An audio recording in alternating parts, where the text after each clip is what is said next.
Домбыра жүрегіммен үндеседің, өзіңмен сырласымдай тілдесемін, бабамнан қалған мұра сен болмасаң, өнердің не екенін де білмес едім.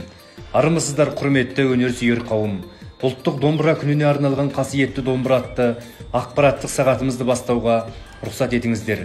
Домбыра қазақ халқының өте ерте және кең тараған нағыз табиғи ұлттық музыкалық аспабы. Көне шумер тілінен аударғанда кішкене садақ деген мағына береді.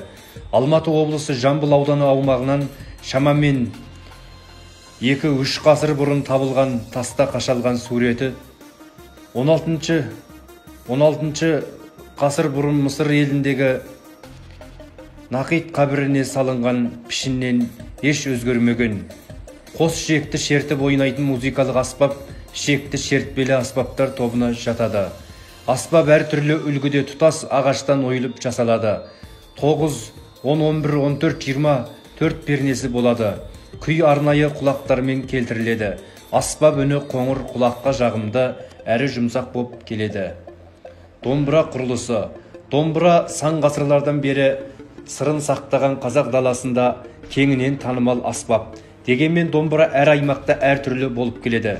Солтүстік, орталық, оңтүстік аймақтарда домбыра көлемі шағын 7-9 пернелі болса, батыс Қазақстан аумағында кездесетін домбыра шанағы жұмыр, мойны ұзын 12-14 пернелі болып келеді. Домбыра аспабының негізгі екі түріне байланысты аспапта күй орындаудың екі түрі төкпе және шертпе қағыстары қалыптасқан. Сазды күйлер арқа өңірінде, ал төкпе күйлер батыс аймақтарда кең тараған.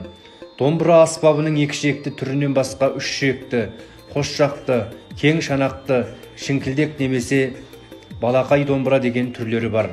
Домбыра аспабында халық күйлерін ғана емес, батыс және шығыс классикалық шығармаларын, танымал туындыларын орындауға болады. Қазақ халқының музыкалық мәдениетінің басты символы әрі ұлы аспабы домбыра екендігі сөзсіз. Онсыз бірде-бір шара өтпейді. Көшпенділер заманында да, қазіргі заманда да солай. Шертпелі екі ішекті аспап түрлі мамандық иелерінің діні мен ұлты басқа жандардың басын қосады. Домбыраның күмбірлеген дыбысы терең ой толғаулардың сөзден артық жеткізе алады. Домбыра қазақтың 7 ұлттық қазынасының бірі десек те болады. Осымен ұлттық домбыра күніне арналған, қасиетті домбыра күніне арналған ақпараттық сағатымызды аяқтаймыз. Ұлттық домбыра күні құтты болсын. Қазағымыздың қара домбырасы мәңгі төрімізден түспесін. Назарларыңызға рахмет. Аман, сау болыңыздар.